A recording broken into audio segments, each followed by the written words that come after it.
falenderojmë Allahun xhalla shanuhu me një falënderim që i takon madhrisë së tij, i cili me urdhërin bëhu krijoi tokën, qiellin dhe të gjitha botët, të dukshme dhe të padukshme që na furnizoi me mirësitë e tij. Allahu është krijuesi dhe sunduesi i çdo gjëje. Përshëndetjet më të sinqerta ja dedikojmë njeriut më të zgjedhur në mesin e njerëzimit. Paqja dhe mëshira e Allahut qoftë mbi të, mbi familjen e tij të pastër, shokët e tij të zgjedhur dhe mbi të gjithë ata të cilët e pasuan dhe do ta pasojnë rrugën e Allahut dhe të dërguarit të tij deri në ditën e kataklizmit.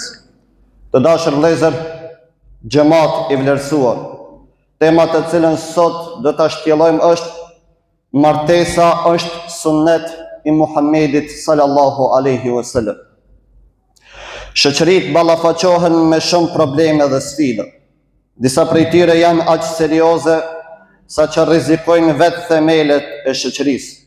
Shoqëria jonë është përballur me sfida të rënda, por për fat të keq nuk është e përgatitur për to dhe nuk ka asnjë plan për t'i parandaluar. Një nga problemet më shqetësues sot, jo vetëm në vendin tonë, por në mbar botën, veçanërisht në shoqëritë perëndimore, është kriza e martesës dhe familjes.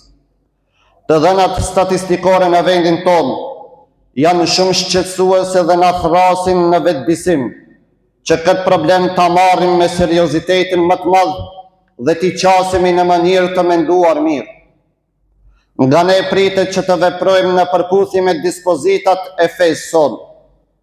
Detyra jonë është që t'i urdhërojmë të mirat dhe të ndalojmë të këqijat.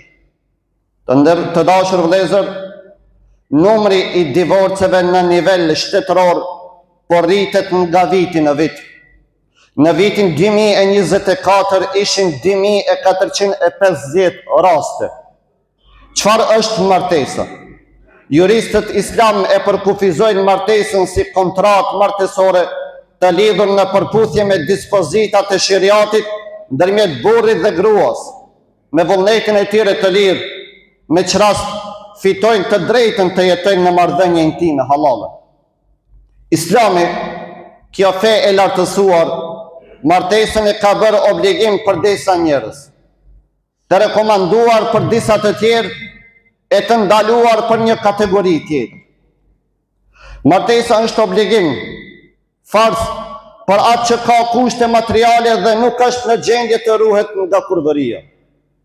Martesa është e rekomanduar, mustehab, për atë që i ka kushtet materiale për jetë martesore e normale dhe është i sigurt që nuk do të bjerë në mëkat. Martesa është e ndaluar haram për atë që mund të përmbahet nga mëkati, por është dorështrënguar dhe nuk do të siguron të kushte normale jetese për bashkëshortën, si dhe për atë që vuan nga ndonjë sëmundje ngjitse të pashërueshme e venerike, e që nuk do të mund të përmbushte obligimet bashkëtorë. Pse po bie numri i martesave në fshatrat dhe qytetet tona? Shumë janë faktorë që ndikojnë në këtë. Nuk duhet të anashkaluar as gjendja ekonomike, por një nga arsyet kryesore është mos respektimi i dispozitave të fesë sonë dhe hyrja e lirë në marrëdhënie intime para martesës. Nganjëherë krijohet përshtypja sikur njerëzit tanë nuk e shohin më këtë akt si mëkat. E është mëkat dhe jo çfarëdo mëkati, por është mëkat i madh. Allahu xhalla shanuhu wa xhalla jalaluhu na urdhëron, thot mos ju afroni kurvërisë. Dhe pastaj jep edhe arsyen sepse ajo është amoralitet dhe sa rrugë e keqe është ajo. Të dashur vëllezër, martesa posaçërisht i ju drejtohem të rinjve, është sunnet i Muhammedit sallallahu alaihi wasallam. 3 vetë kishin ardhur tek pejgamberi për të pyetur rreth adhurimit dhe devotshmërisë. Njëri prej tyre tha se falet gjithë natën, tjetri tha se agjeron çdo ditë, i treti tha se nuk do të martohet fare. Muhamedi alayhi salam i dëgjoi, i çortoi dhe tha: "Unë agjeroj, por edhe e qeli agjerimin. Falem, por edhe flejnë, dhe jam i martuar. Pastaj shtoj, kush nuk e ndjek sunetin tim, ai nuk më përket mua.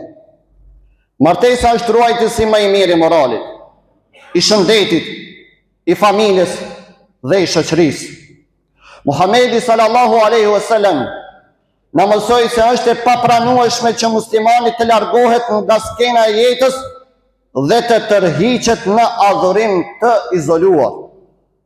Ai kërkon nga ne të përballemi me probleme që sjell jeta dhe të përmbushim obligimet tona familjare dhe shoqërore. Ai ka thënë, kush martohet e ka ruajtur ditë të treta të fesë.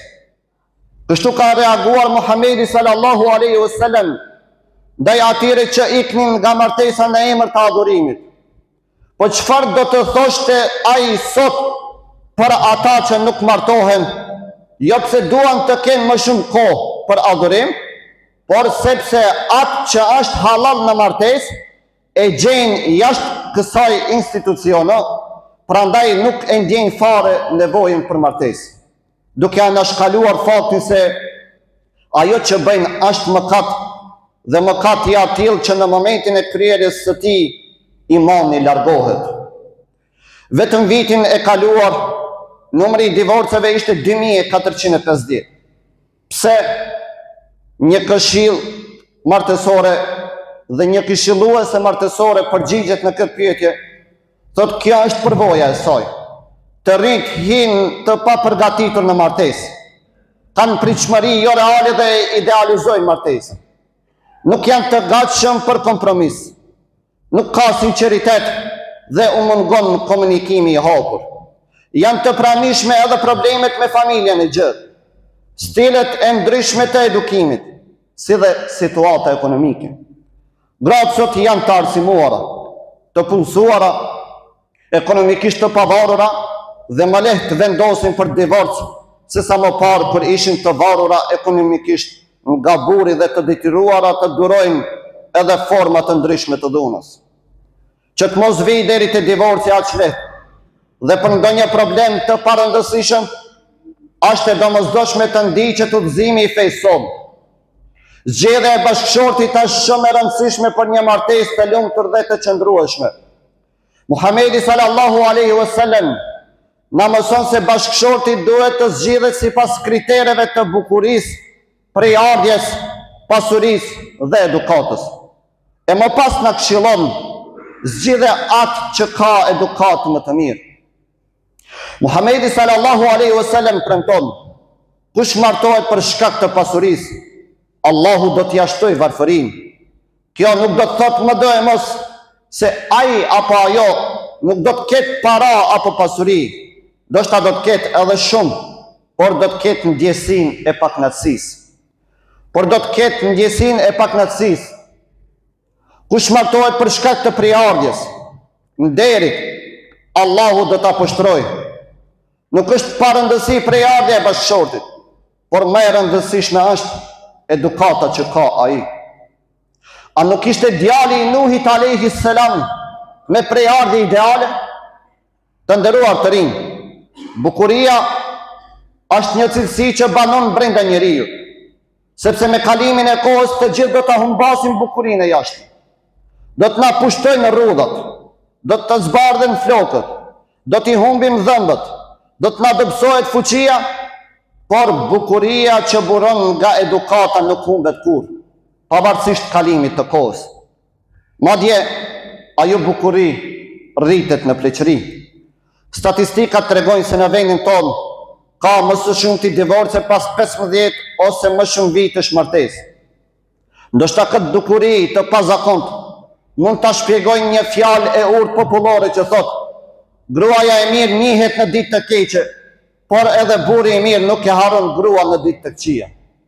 Mund të ndodhë që shumë burra ta shohin gruan e tyre vetëm si një objekt për kënaqësitë e tyre personale. Nëse ndjekim këshillën e Muhamedit sallallahu alaihi wasallam dhe vëmë edukatën në vend të parë në zgjedhjen e bashkëshortit, nuk do të him të papërgatitur në martesë.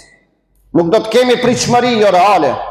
Do të jemi të gatshëm për kompromis, do të jemi të sinqert me njëri tjetrin, do të kemi komunikim të shëndosh dhe do të dim të përballemi me të gjitha sfidat dhe sprovat përfshirë edhe ato ekonomike.